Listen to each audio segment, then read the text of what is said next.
Mark, thank you so much for accepting this interview. I'm very, very pleased to be able to do that with you.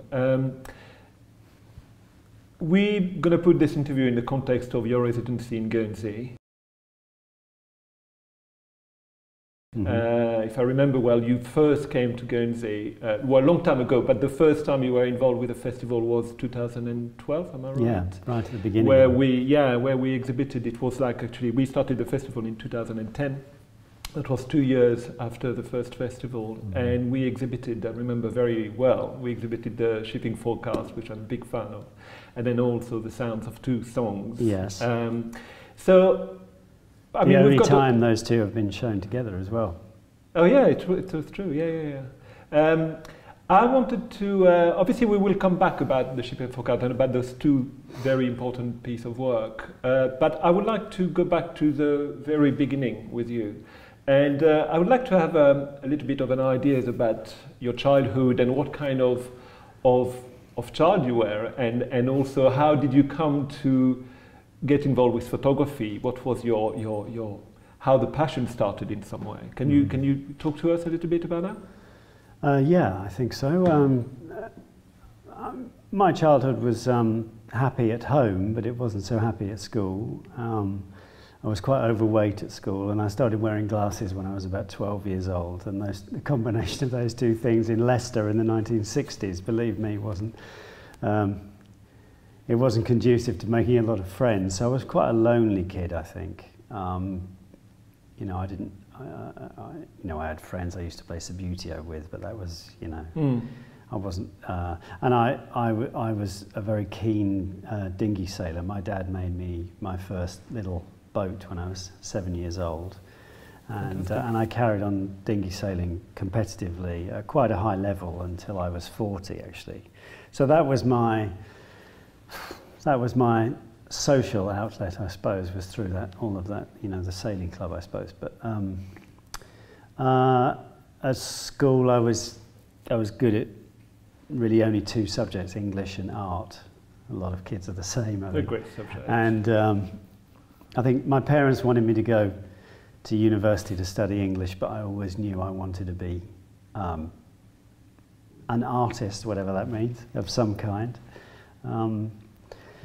So my dad was an engineer, and my mum had various administration jobs throughout her life, and my dad was very precise with everything he did. Everything had to be done, you know, and so just so. Then I think when I was maybe 14, I went up to the loft, the attic, and I found this old enlarger that my dad had made out of an upturned flower pot, and the lens off of his Voigtlander camera, and a domestic light bulb inside, and this piece of teak at the bottom, because he always made things out of teak, my dad. And so I said, "What's this?" And he said, "It's an enlarger." And he had all these developing tanks and things, because he had been in the Merchant Navy for 2 years during the 50s, and I remember you mentioning that. Yeah, and I never really understood. That's where his love of the sea and boats came from, and which was passed on to me. But I never really understood why. But he became a kind of ship's photographer. So he built this enlarger while he was on the ship, traveling around a lot in the Middle East. And you know, some years later, I discovered this archive of pictures that he'd taken from the ship, and there was a few pictures of his mates and so forth, but most of the pictures were of these little, I say little, because of course they were actually huge oil tankers in the Gulf. Yeah, but every single one is a bit Father Ted, but it was, you know, big thing far away. Yeah, and so a little thing on an always immaculately straight horizon, always in the middle. And so I'd like to do something with those one day, actually. But I think I remember him. How old were you at the time? I suppose when I discovered those, probably about 17 or something. And of course, I didn't know anything about the Beches or anything like that. But had I known what I know now, of course, I might have thought, "My God, Dad, this is amazing," because it was very rigid, you know. I don't think there was any conceptual framework behind it or anything, but that's what he did. And I remember when I used to take a few snaps with you know, various little cameras. My granddad got me my first camera with some green shield stamps, which was a sort of early loyalty card kind of thing. And I remember my dad very clearly saying, "Oh, the horizon isn't straight," in one of my pictures. And I think, you know, like we do as kids, we always want to please our parents, and my dad was quite hard to please, to say the least. And I always wanted his. Well, I always wanted to have something that told me that I was doing the right thing, and it was difficult to get from him, to be quite honest with you. It was never really good enough. But I mean, in some way, you are very precise with I know, your work, and exactly. so I'm you the most, come and from I wish, somewhere as well. And I really wish I wasn't. You know, I mean, I collect photo books, and I don't buy many photo books by people who make work like me. I buy books by people who are much looser than I am. I'm very rigid in what I do, and I wish I could. You know, I got rid of some of that during the work I made in Guernsey, and that was an important thing for me. We will come back way. to that but, as well. Yeah, I mean, it's that the horizon must be straight all the time. It's like this mantra that goes on my head, and I think what I learned from that was that the horizon. If the horizon isn't going to be straight, then it's got to be clearly not straight for a reason, and that you've thought about it, and you know it's not straight. It's not a mistake. Something I used to say actually to students at college quite a lot was, you know, if you're going to do something that breaks the mold a little bit, that breaks the rules, you've got to do it with purpose to make it look like you meant to do it, not. So let's take a straight horizon, for instance. There's this, and there's this, and there's that, and this is obviously intentional, and this looks like a mistake. So these little things, you know, I learned, you know, through trial and error. But yeah, a lot comes from my dad and his engineering background. But of course, he didn't know anything about photography. He just knew how to do it. Yeah. And I remember we went out and I took some terrible photographs of some trees. And then I came back home and he showed me how to process the film. We went to get some chemicals and we made some little prints. And of course, the alchemy of seeing your first print emerge in the developer is, absolutely, you know, anybody that's ever done that is you know, always remembers that moment. And I think, but I wouldn't say I was hooked from that moment, because I didn't know. I wanted to go to art school. I had to negotiate with my parents somewhat to go to art school in the first place, because they, you know, there were no artists in our family whatsoever, and so nobody really understood, including me, understood how you were supposed to make a living out of that. So I actually I did a foundation course, and then I got onto a graphic design degree course, because my parents thought, well, that sounds like something you get a job from. And then within a term, I'd switched to fine art. So then I did 3 years working in the life room, and I was painting out in the landscape and so forth. And then in my third year, I did a little bit of photography. There was a moment that perhaps I could spend a couple of minutes talking about, is that I went to see a Mark Rothko exhibition in my third year.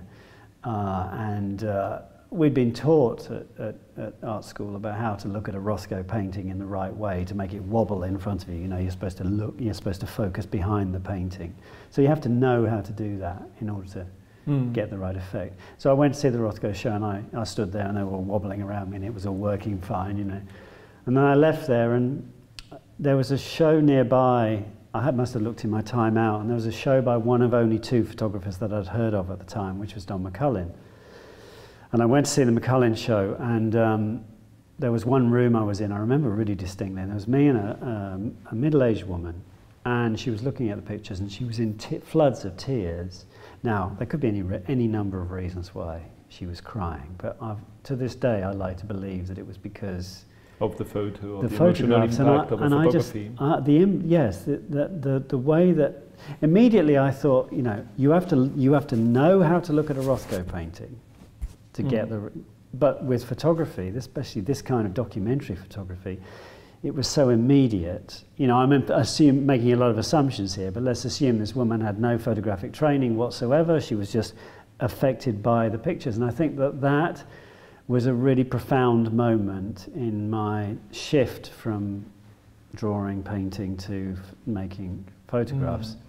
And when you started sort of wanted to become a photographer, did you have any specific aspiration in terms of I want to be I don't know, a war photographer or documentary photographer? Did you have that in mind, or more like already, like because of your background in fine art, you wanted to really start exploring the sort of fine art side of photography? I hate the term fine art for a start. Okay. But I think it's important in this kind of context, yes. Because I had no training in photography whatsoever. I didn't know how to be a photographer. I knew that there were wedding photographers, and I knew there were newspaper photographers. And I suppose I was more interested in being a newspaper photographer, but I didn't know how to do that. When I left, so I didn't really have any aspirations. I certainly didn't think, oh, I want to be a Magnum one day or something like that. Yeah. And it was never entered my head. You know? But what the aspiration? What I mean, aspiration could be like also just becoming a professional photographer, making money out of photography. Yeah, I suppose I wanted to make a living from it, but I had absolutely no idea. So at first I started to try and bring painting and photography together. I didn't know anything about people like Gerhard Richter at the time, you know, which might have been helpful. So I was really struggling with this idea. I just felt like I was wearing two hats that just neither of them were fitting properly. So when I left college in 1981, I worked as a dustman for a few months to earn some money, and then for the Brighton Council, and then, because I went to art school in Brighton, I grew up in Leicester, in the middle of, you know, the country, a long way from the sea. Moved to Brighton to go to art school, which of course, you know, Leicester to Brighton was quite a revelation, even in the late 70s. And it was the birth of punk and all of this sort of, it was a really exciting time to be in Brighton. So I worked as a dustman, and then I went travelling for a couple of years, ended up in Australia, and, you know. And while I was travelling, I took with me a little sketchbook and pencils and stuff, and a cheap £50 Fujica camera with a standard lens, and I found myself more and more interested in taking pictures. And I think at first it was probably because it felt like it was easier, and also I never felt comfortable with this idea, you know, drawing something in public. And people would, you know, if you ever see anyone drawing in public, you have to go and see what they're doing. Start looking at what and I really didn't like that. And so anyway, I started taking these pictures. And the funny thing is that I remember I took 213 rolls of black and white film, 35mm film, and I know that. For your travel? Yeah. And I was sending the films back to my parents in batches because I couldn't carry all this stuff. So I didn't process anything until I got back 2 years later. And then I took about a year, or 6 months to a year, processing and contact sheeting all the films. And now, when you look at the development of my development, pardon the pun, but through these contact sheets, I do get better. You know, number 213 is better than number 1, but boy, oh boy, it's a slow progress because I wasn't learning by my mistakes. I was getting bolder. I think that's what I was doing. I was getting, to quote Robert Capa, I was getting closer, so the pictures were getting better. I'll misquote Robert Capa, but funny enough, I've gone the other way. But isn't that true that when people start photography, most of the time they think that it's a quick process to learn, but actually it's not the technical aspect which is a long process. It's pretty basic to learn photography, but the ways of seeing is actually, that's probably what takes the longest. No, absolutely right, and you know, of course, I thought I was God's gift to photography at the beginning, as we all do, because I knew nothing about photography whatsoever. I didn't know anything about the history of photography. I had this bizarre idea that if I didn't know anything, that I would, if I didn't know about the work of anybody else, I would make this revelatory, you know, new kind of photography. I mean, that is absolutely a mistake. And I remember thinking at the time that, you know, yes, I was doing it because it felt easier, but I was also really easily pleased with what I was doing because it was all new to me, you know. When I was doing the prints back, you know, when I got back home and so forth, you know, I was really excited by this. And now, of course, I look back and I think that's just rubbish what I was doing then, you know. So although it feels easier, actually, as long as you keep your aspirations for your own work keep going up and up and up, then, you know, it's not, you soon find out it's not easier at all, actually.